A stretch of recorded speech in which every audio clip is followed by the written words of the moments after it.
Telangana public service commission నుంచి వెలువడుతున్న group 1 పరీక్షకు హాజరయ్యే అభ్యర్థులందరికీ కూడా శుభాకాంక్షలు. మనకు తెలిసిన విషయమే. ఈరోజు గ్రూప్ 1 స్థాయిలో మనం స్థిరపడాలి అంటే దానికి తగ్గట్లుగానే కష్టపడాలి. దానితో పాటుగా సిలబస్ని కనుక పరిశీలించినట్లయితే సిలబస్సు చాలా వ్యాస్ట్ సిలబస్సు. ఉన్న అంశాలు కూడా చాలా సమగ్రమైనటువంటి లోతైన అంశాలని సిలబస్లో స్పృశించడం జరుగుతుంది. సిలబస్ని కనుక మనం చూసినట్లయితే ప్రిలిమినరీ స్థాయిలో world Geography, Indian Geography and Telangana Geography మూడింటిని కూడా చేర్చడం జరిగింది. కాబట్టి వరల్డ్ జియోగ్రఫీ కూడా మనము చాలా క్షుణ్ణంగా లోతుగా చదవలసిన అవసరం ఉంది. వరల్డ్ జియోగ్రఫీలో పరిశీలించినట్లయితే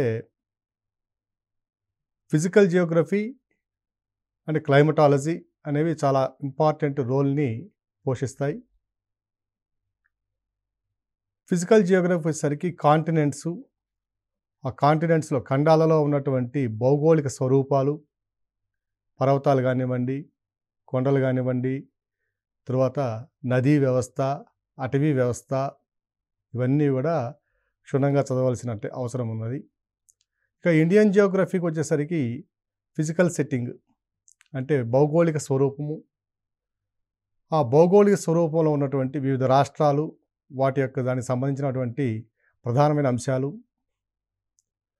ఇక శిలా వ్యవస్థ, ఎటువంటి రకాలైన శిలలు ఉన్నాయి, ఆ శిలల నుంచి ఎటువంటి మినరల్స్ మనకు లభిస్తున్నాయి, అంటే ఖనిజాలు, ఏ ఖనిజాలు లభిస్తున్నాయి, ఏ శిలల నుంచి ఎటువంటి నేలలు ఏర్పడుతున్నాయి, వాటితో పాటుగా ఏ శిలా వ్యవస్థలో ఎటువంటి అటవీ వ్యవస్థ కూడా అభివృద్ధి చెందుతుంది అనే అంశాలన్నింటినీ కూడా మనం చదవవలసి ఉంటుంది. వీటితో పాటుగా క్లైమటాలజీ కంటే శీతోష్ణ స్థితి శాస్త్రాన్ని కనుక పరిశీలించినట్లయితే ఇక్కడ ప్రధానంగా ప్రిలిమ్స్లోను, మెయిన్స్లోను మనకు ప్రశ్నలు రావడానికి అవకాశం ఉన్నది. శీతోష్ణ స్థితి శాస్త్రం అంటే క్లైమటాలజీలో కనుక చూసినట్లయితే మాన్సూనల్ వ్యవస్థ అంటే ఋతుపవన వ్యవస్థ ఆవిర్భావము, అభివృద్ధి, గమనము, విస్తరణ, వర్షపాతము, ఇవన్నీ కూడా మనం చాలా క్షుణ్ణంగా సైంటిఫిక్గా నేర్చుకోవాల్సిన అవసరం ఉన్నది.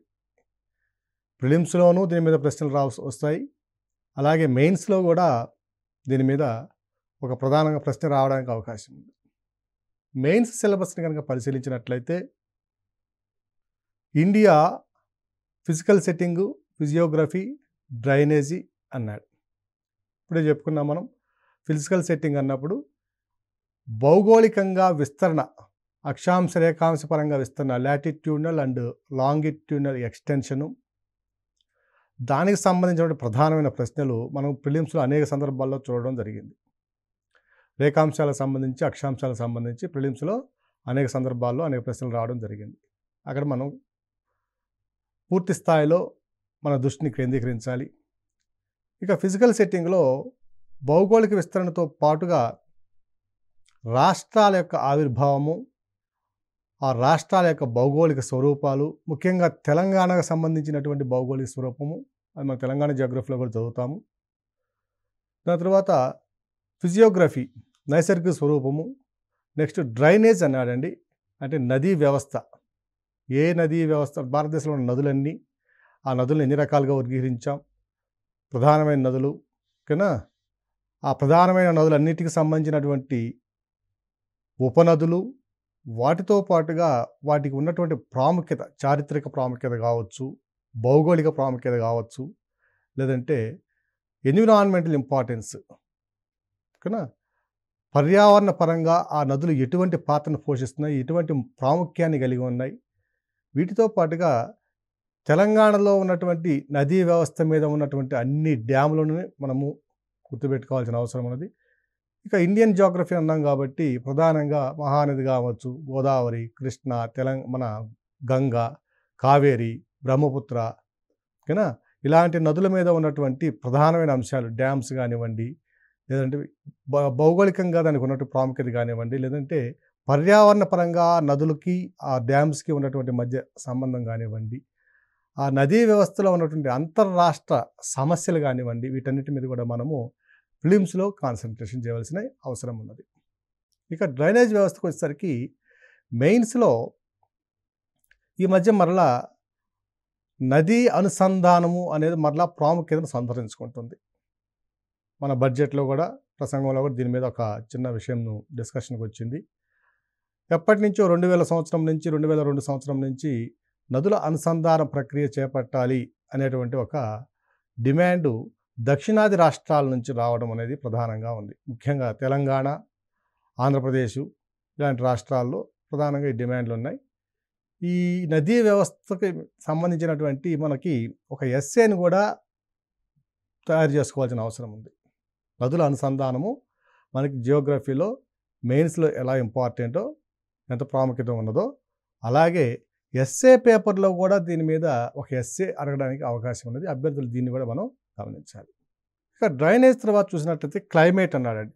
మన శీతోష్ణ స్థితి. భారతదేశం యొక్క శీతోష్ణ స్థితి ఋతుపవన శీతోష్ణ స్థితి అందరికీ తెలిసిందే అది.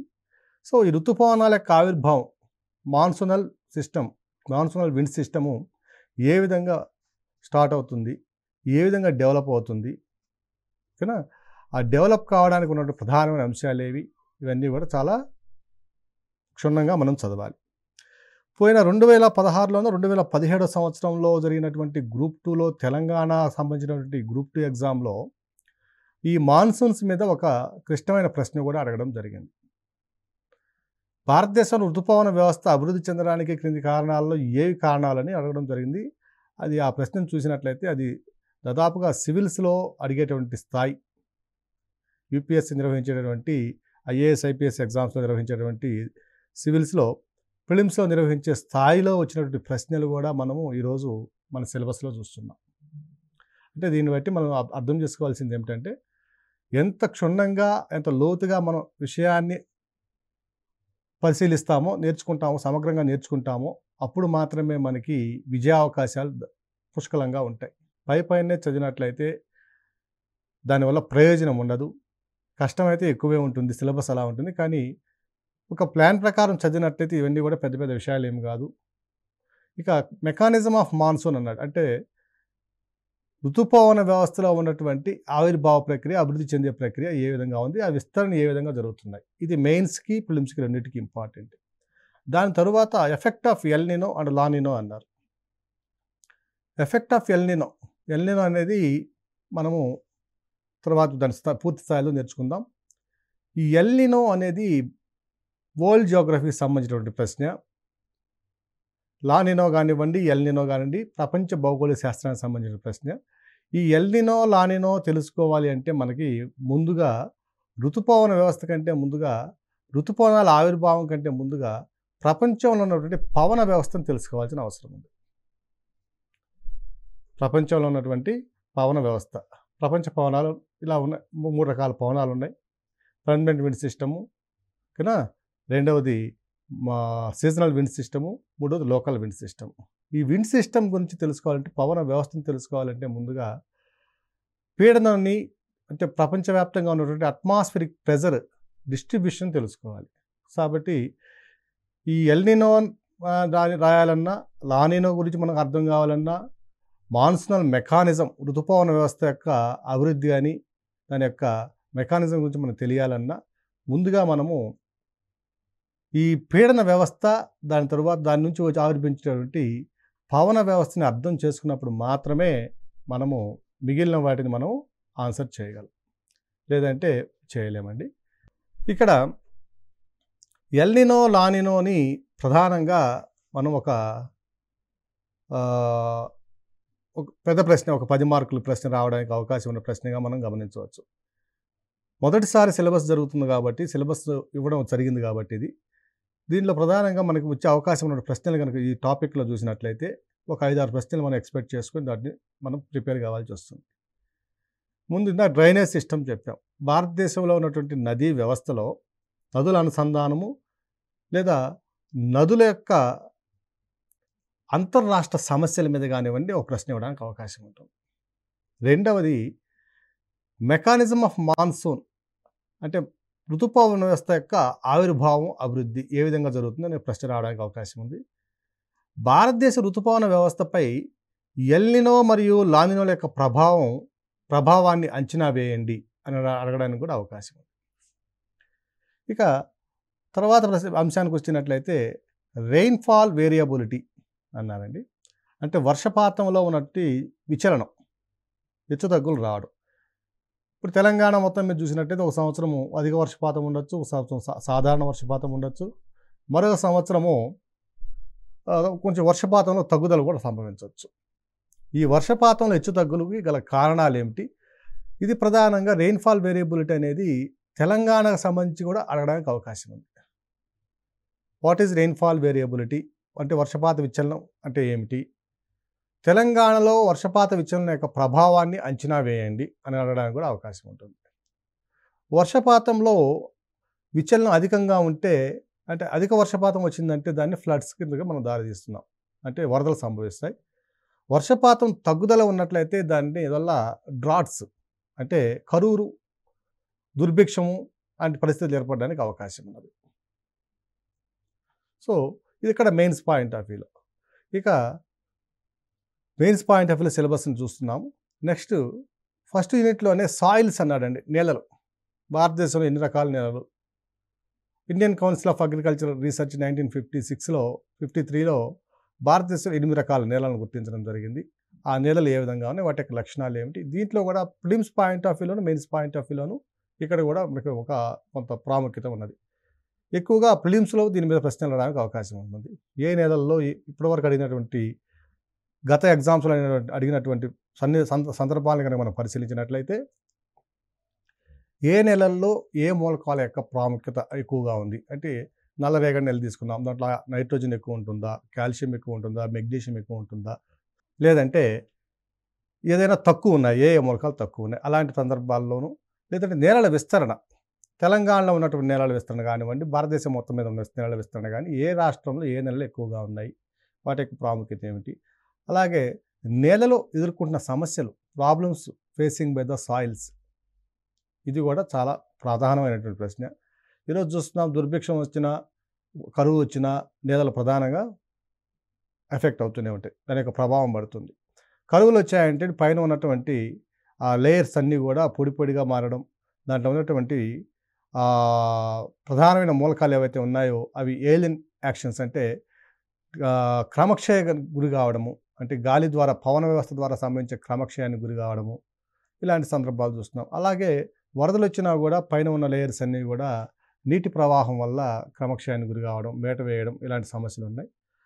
అలాగే భారతదేశంలో నేలల యాజమాన్యం అనేది చక్కగా లేదని చెప్పుకోవాలండి. ఎందువల్లంటే ఈ జనాభా విస్ఫోటనానికి తగినట్లుగా మనము నేలలని అనేక అవసరాలకి మనం వాడుకుంటూ ఉన్నాం.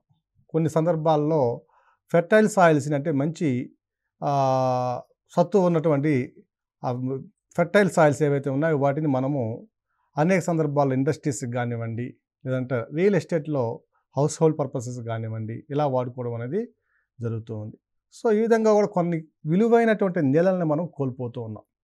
ఉదాహరణకి గంగా నది మైదాన వ్యవస్థలో చూసినట్లయితే అనేక ప్రాంతాల్లో హరిద్వార్ నుంచి కలకత్తా కింద ఉండే హుబ్లీ వరకు చూసినట్లయితే అనేక సందర్భాల్లో నదికి ఇరువైపులా చాలా అధిక సారవంతమైనటువంటి నేలల్ని, మోస్ట్ ఫెర్టైల్ సాయిల్స్ని ఇండస్ట్రీస్ కానివ్వండి, గృహ నిర్మాణ అవసరాలకు కానివ్వండి, ఇలా వాడుకోవడం.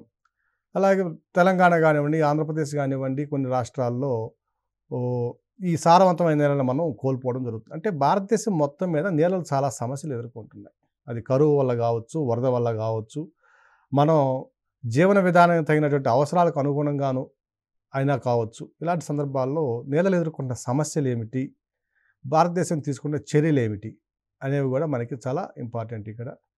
ఇక నెక్స్ట్ పాయింట్కి వచ్చేసరికి vegetation and wild life degradation. Vegetation అన్నప్పుడు అడవి వ్యవస్థ, భారతదేశంలో ఎన్ని అడవులు ఉన్నాయి, ఏ విధంగా వర్గీకరణ జరిగింది, ఈ అడవుల వర్గీకరణలో మన తెలంగాణలో ఉన్నటువంటి అటవీ వర్గీకరణ ఏ విధంగా ఉన్నది ప్రధానంగా, అలాగే ఆ అడవుల మీద ఆధారపడి ఉన్నటువంటి వైల్డ్ లైఫ్ వన్య ప్రాణులు ఏవైతే ఉన్నాయో, వన్య మృగాలు ఏవైతే ఉన్నాయో అవి వాటి యొక్క సంబంధించిన అంశాలు. వెస్టర్న్ ఘాట్స్ తీసుకున్నామనుకోండి, వెస్టర్న్ ఘాట్స్ కూడా ఇప్పుడు అనేక రకాల సమస్యలు ఎదుర్కొంటుంది. మానవులు దాని మీద అధికంగా ఆక్రమించడం వల్ల సహజంగా ఉన్నటువంటి వెస్టర్న్ ఘాట్స్ కంటే మొత్తం 100%లో దాదాపు 50-60% ఈరోజు ఆక్రమణలకు గురయ్యి అనేక సమస్యలు ఎదుర్కొంటుంది. ఫలితంగా దాంట్లో ఉన్నటువంటి వైల్డ్ లైఫ్ డిగ్రేడేషన్ కూడా జరగడం జరుగుతుంది. సో ఇక్కడ చూసినట్లయితే భారతదేశంలో అడవులు ఎదుర్కొంటున్న సమస్యలు ఏమిటి, లేదా భారతదేశంలో ఉన్న అడవుల యొక్క ప్రాముఖ్యత ఏమిటి, ఆ అడవుల మీద ఆధారపడినటువంటి వైల్డ్ లైఫ్ ఏదైతే ఉందో, వన్యమృగాలు ఏవైతే ఉన్నాయో వాటికి ఉన్న సమస్యలు ఏమిటి, అవి ఎదుర్కొన్న సమస్యలు ఏమిటి, ఆ సమస్యలను నిరోధించడం కోసం, ఆ సమస్యలను పరిష్కరించడం కోసం భారత ప్రభుత్వం తీసుకున్నటువంటి చర్యలు ఏమిటి, ఇవన్నీ కూడా ఇంపార్టెంట్గా మనం మెయిన్స్కి కానివ్వండి, ఫిలిమ్స్కి కానీ ప్రాముఖ్యత సంతరించుకునే అంశాలుగా మనం గమనించాలి. అలాగే ఇక major minerals and energy resources, భారతదేశంలో ఉన్నటువంటి ఖనిజ విస్తరణ ఏ విధంగా ఉంది, ఏ రాష్ట్రాల్లో ఖనిజాలు విస్తారంగా ఉన్నాయి, ఏ రాష్ట్రాలు ఖనిజాలు ఎక్కువగా వెలికి తీస్తున్నాయి, వీటి యొక్క ఉత్పత్తులు ఏ రాష్ట్రాలు ప్రథమ స్థాయిలో ఉన్నాయి లేదా రెండో స్థానంలో ఉన్నాయి అనే అంశాలు కూడా మనం ఇక్కడ ఫిలిమ్స్ పాయింట్ ఆఫ్లో మనం చదువుకోవాలి. ఇక ఖనిజ వనరుల విస్తరణను భారతదేశంలో చర్చించండి అనేది ఒక మెయిన్స్లో అడగడానికి అవకాశం ఉన్నటువంటి ప్రశ్న. దాని తర్వాత energy resources distribution, minerals and energy resources. Minerals అంటే ఖనిజాలు తెలిసింది, ఎనర్జీ రిసోర్సెస్ అన్నప్పుడు కోల్ కానివ్వండి, పెట్రోలియము, గ్యాసు, యురేనియము, థోరియము, అలాగే రెన్యూబుల్ ఎనర్జీ రిసోర్సెస్ అయినటువంటి పవన విద్యుత్తు, జల విద్యుత్తు, సౌర విద్యుత్తు, ఇలాంటి వాటి గురించి కూడా మనం కాన్సన్ట్రేషన్ చేయవలసి వస్తుంది. ప్రధానంగా చూసినట్లయితే మేజర్ మినరల్స్ డిస్ట్రిబ్యూషన్ అన్నప్పుడు ఐరను, కాపరు, నికెలు, మ్యాంగనీసు, అల్యూమినియం ఇలాంటి ప్రధానమైనటువంటి ఖనిజాల యొక్క విస్తరణను మనం చదవాల్సి వస్తుంది. ఎనర్జీ రిసోర్సెస్ డిస్ట్రిబ్యూషన్ అన్నప్పుడు మనం చెప్పుకున్నాం, ఈ కోల్ కానివ్వండి, బొగ్గు, పెట్రోలియము, గ్యాస్ నిల్వలు ఏ విధంగా విస్తరించి ఉన్నాయి, వాటి యొక్క ప్రాముఖ్యత ఏమిటి, అవి ఏ విధంగా ఉత్పత్తి జరుగుతున్నాయి, ఇవన్నీ కూడా మనము చదవాల్సి వస్తుంది. Next energy crisis. భారతదేశంలో మనం ఇప్పుడు చూసినట్లయితే సంవత్సరంలో 100% వినియోగించేటువంటి పెట్రోల్, డీజిల్లో మనం ఇప్పటికే 82-83% వరకు మనం దిగుమతుల మీదనే ఆధారపడుతున్నాం. ఈ సందర్భంగా మనము కొన్ని దశాబ్దాల నుంచి నాన్ కన్వెన్షనల్ ఎనర్జీ రిసోర్సెస్ అయినటువంటి రెన్యూబుల్ ఎనర్జీ రిసోర్సెస్ అయినటువంటి పవన విద్యుత్తు, జల విద్యుత్తు, వీటి మీద మనము సౌర విద్యుత్తు ఇలాంటి వనరుల మీద మనము దృష్టి పెట్టడం జరిగింది. ప్రభుత్వం కూడా దానికి తగినటువంటి చర్యలు అనేక రూపాలుగా తీసుకుంటూ ఉంది. సో ఎనర్జీ క్రైసిస్ ఇన్ని తీసుకుంటున్నా కూడా భారతదేశంలో ఇప్పటికి కూడా మనకి విద్యుత్ వ్యవస్థలో కానివ్వండి, లేదంటే ప్రధానమైనటువంటి బొగ్గు, పెట్రోలియం తదితర నిల్వల్లో కానివ్వండి అనేక సందర్భాల్లో మనం కొరతను ఎదుర్కోవాల్సి వస్తుంది. దీనివల్ల అభివృద్ధి కూడా కుంటుపడడం జరుగుతుంది.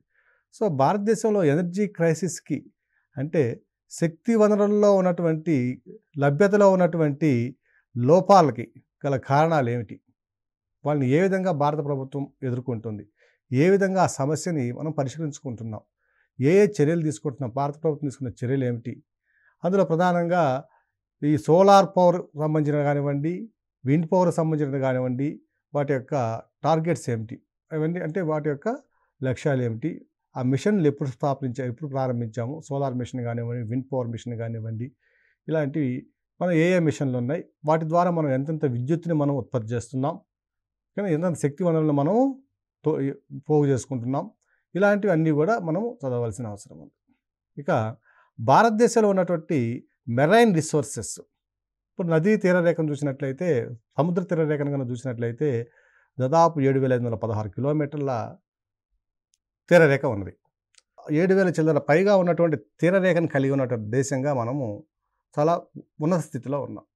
ఈ తీరరేఖకు వెంబడి ఉన్నటువంటి రిసోర్సెస్ ఏమేమి ఉన్నాయి, మెరైన్ రిసోర్సెస్, పెట్రోలియం ఉన్నాయి, పెట్రోలియం రిజర్వ్స్ ఉన్నాయి, మనకి న్యాచురల్ గ్యాస్ రిజర్వ్స్ ఉన్నాయి. ఇక ఆక్వాటిక్ లైఫ్ చూసినట్లయితే అనేక రకాల చేపలను ఉత్పత్తి చేస్తున్నాం, ఎక్స్పోర్ట్ చేస్తున్నాం. సో వీటి యొక్క ఆర్థికపరమైన ప్రాముఖ్యత ఏ విధంగా ఉంది, వీటికి ఉన్నటువంటి ఆ ఎక్స్క్లూజివ్ ఎకనామిక్ జోన్స్ ఏమున్నాయి, వీటన్నిటి కూడా మనం క్షుణ్ణంగా పరిశీలించాల్సిన అవసరం, చదవాల్సిన అవసరం ఉన్నది. ఇక వాటర్ రిసోర్సెస్ అన్నాం. ఇది డ్రైనేజ్ సిస్టంలోనే వస్తుంది. ఇది అంటే నదీ వనరులు ఎలా ఉన్నాయి, నీటి వనరుల లభ్యత ఎలా ఉంది, వాటి యొక్క సమస్యలు ఏమిటి, నదీ వనరులు లేదా నీటి వనరులు జల వనరులు ఎదుర్కొంటున్న సమస్యలు ఏమిటి, ఇంటర్ స్టేట్ వాటర్ డిస్ప్యూట్స్ ఏమున్నాయి, అంతర్రాష్ట్రాల మధ్య ఉన్నటువంటి జల పంపిణీలో ఎదుర్కొంటున్న సమస్యలు ఏమిటి, ఇప్పుడు తెలంగాణకు కర్ణాటకకి, తెలంగాణకు ఆంధ్రప్రదేశ్కు, ఆంధ్రప్రదేశ్కు కర్ణాటకకి, మహారాష్ట్ర తెలంగాణకి, ఇలా అనేక రాష్ట్రాల మధ్య అనేక అంతర్రాష్ట్ర జల వివాదాలు ఉన్నాయి. ఈ జల వివాదాలను పరిష్కరించడం కోసం మనం తీసుకుంటున్నటువంటి చర్యలు ఏమిటి, భారత ప్రభుత్వం ఎటువంటి చట్టాలను చేసింది, చట్టాలను చేసినప్పటికి కూడా అనేక సందర్భాల్లో మనము ఈ జల సమస్యలను ఎదుర్కోవడంలో ప్రభుత్వాలు పూర్తి స్థాయిలో సఫలం కాలేవని చెప్తున్నాం. సో వాటి నీటి వనరులు ఏ విధంగా మనము కన్జర్వ్ చేసుకోవాలి అంటే అధిక ఒత్తిడి పడకుండా వాటిని ఉన్న స్థాయిలో సుస్థిరాభివృద్ధి సాధించే విధంగా నీటి వనరులను ఏ విధంగా మనం వాడుకోవాలి, కన్జర్వేషన్ మెజర్స్ ఏం చేయాలి అనేది ఇవన్నీ కూడా మెయిన్స్లో ఉన్నటువంటి పాయింట్స్. ఇవన్నీ కూడా ప్రిలిమ్స్లోనే ఉన్నాయి.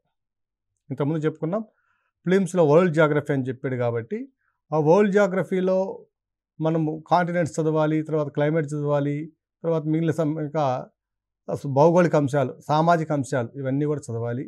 కొంచెం కష్టమైన పనే అనేది తప్పదు కానండి. ఇక ప్రిలిమ్స్లో చూసినట్లయితే ఇండియన్ జాగ్రఫీ అన్నాడు. ఇండియన్ జాగ్రఫీలో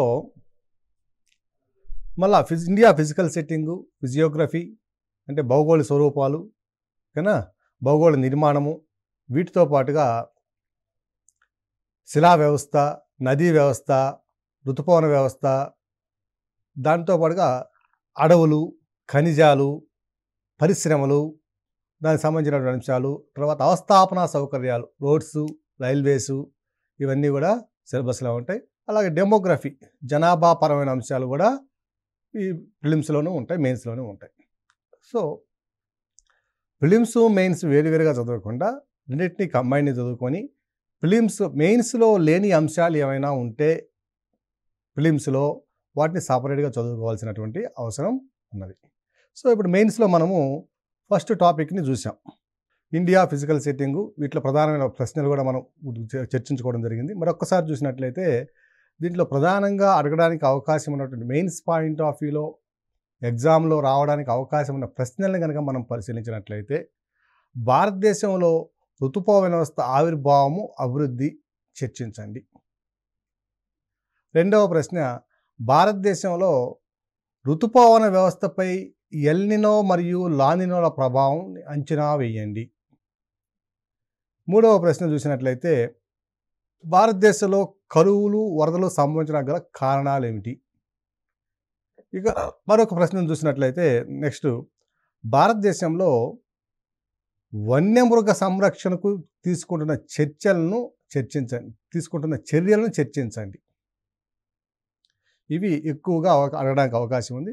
ఇంకొక ప్రశ్న కూడా చూసినట్లయితే భారతదేశంలో ఎనర్జీ క్రైసిస్ అంటే శక్తి వనరుల్లో ఉన్నటువంటి సమస్యలు, ఎందువల్ల మనం క్రైసిస్ని ఎదుర్కొంటున్నాము, ఆ క్రైసిస్ గల కారణాలు, ప్రభుత్వం తీసుకున్న చర్యలను చర్చించండి.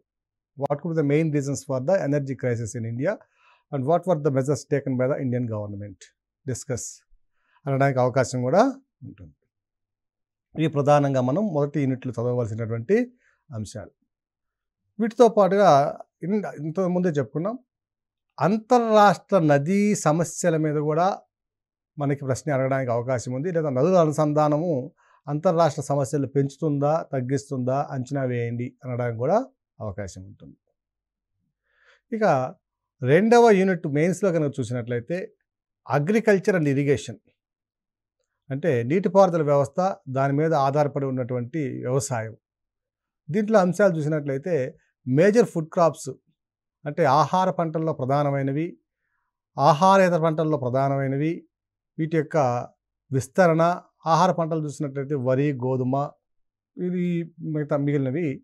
ఇక వాటితో పాటుగా జొన్నలు, సజ్జలు, రాగులు, ఇలాంటివి ఏ పంటల విస్తరణ ఏ విధంగా ఉంది, ఉత్పత్తులు ఏ విధంగా ఉన్నాయి, ఆహార పంటలను పండించడం వల్ల ఎదుర్కొన్న సమస్యలు ఏమిటి? ఈరోజు చూస్తున్నాం తెలంగాణ ప్రాంతం మొత్తం మీద కూడా రెండవ పంట మరలా వరి వేస్తానంటే ప్రభుత్వమే వద్దనే పరిస్థితి వచ్చింది. ఎందువల్లంటే ప్రభుత్వమైనా ఎన్ని కొనగలదు, ఏమైనా చేయగలదు కదా. సో ఇలాంటి సమస్యలు రావడానికి కారణం అంటే ఆహార పంటల లభ్యత ఎక్కువైందా, లేదా లభ్యత క్షీణిస్తుందా, ఎందువల్ల ఎలాంటి పరిస్థితులు ఉత్పన్నమవుతున్నాయి? సో అలాంటి ప్రశ్నలు కూడా మనం రియలిస్టిక్ కండిషన్స్లో అడగడానికి అవకాశం ఉంటుంది. మేజర్ ఫుడ్ క్రాప్స్, తర్వాత నాన్ ఫుడ్ క్రాప్స్. ఈరోజు చూస్తున్నాం మనం వరికి ఉత్పత్తి ఎక్కువ ఉన్న వాడకం తక్కువైంది. ఎక్కువగా ఈరోజు పట్టణ ప్రాంతాల్లో కానీ అలాగే కొన్ని పల్లె ప్రాంతాల్లో కానివ్వండి ఈ వరిని ఆహారంగా తగ్గించి మిల్లెట్స్ సెరియల్స్ని ఎక్కువగా తీసుకోవడం జరుగుతుంది.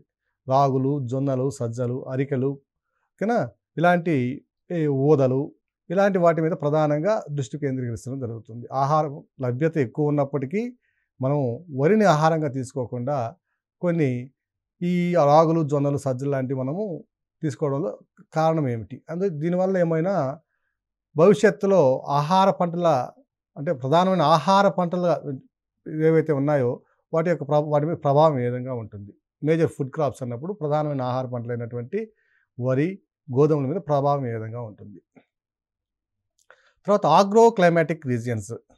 సో భారతదేశంలో ఉన్నటువంటి శీతోష్ణ స్థితి దాని మీద ఆధారపడినటువంటి వ్యవసాయ రీజియన్లు ఏ విధంగా ఉన్నాయి, వ్యవసాయ మండలాలు ఏ విధంగా ఉన్నాయి, ఇన్ని వ్యవసాయ మండలాలను వర్గీకరించడం జరిగింది.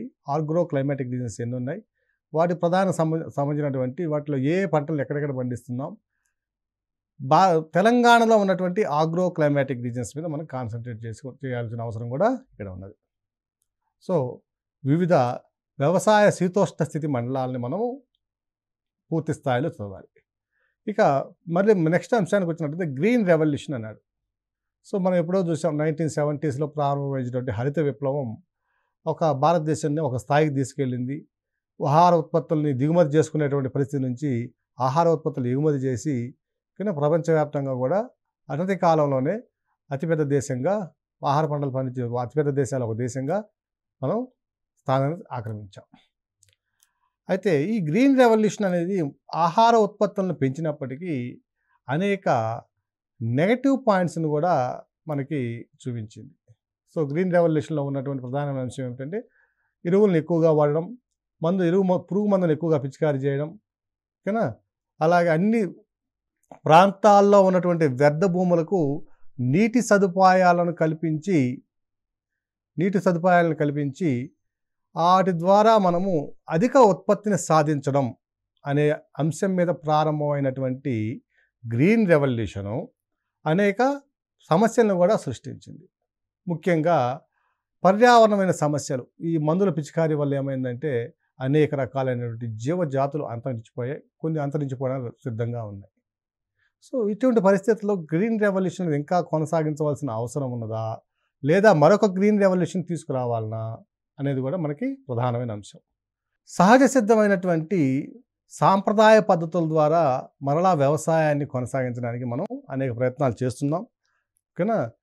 సో ఈ సహజ సిద్ధమైన సాంప్రదాయ పద్ధతుల ద్వారా సాగించేటువంటి వ్యవసాయంలో కొత్త మెళకువలు ఏమైనా చొప్పించి కొత్త సాంకేతికతను జోడించి వాటి ద్వారా అధిక ఉత్పత్తులను సాధించడానికి గల అవకాశాలని, అలాగే ఇన్పుట్ కాస్ట్ అనేది మనకి పెట్టుబడి ఏమైతే ఉందో దాన్ని తగ్గించి అధిక ఉత్పత్తులను సాధించడానికి ఎటువంటి అవకాశాలు ఉన్నాయి. ఇది మనకి మెయిన్స్ పాయింట్ ఆఫ్ వ్యూతో పాటు ఎస్ఏలో కూడా దీన్ని రావడానికి అవకాశం ఉంది.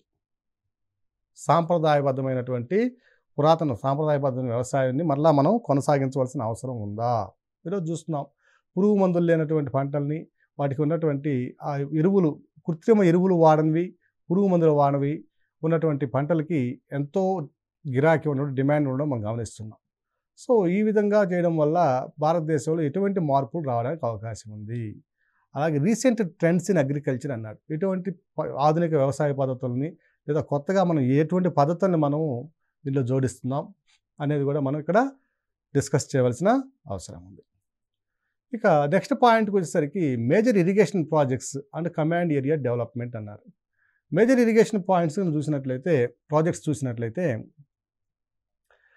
మనకి తెలంగాణలో ఉన్నటువంటి అనేక ప్రాజెక్టులు మనం పూర్తి స్థాయిలో నెక్స్ట్ సబ్జెక్ట్ చదివేటప్పుడు డిస్కషన్ చేసేటప్పుడు దాని మీద అన్ని వివరాలు మనము చూద్దాం.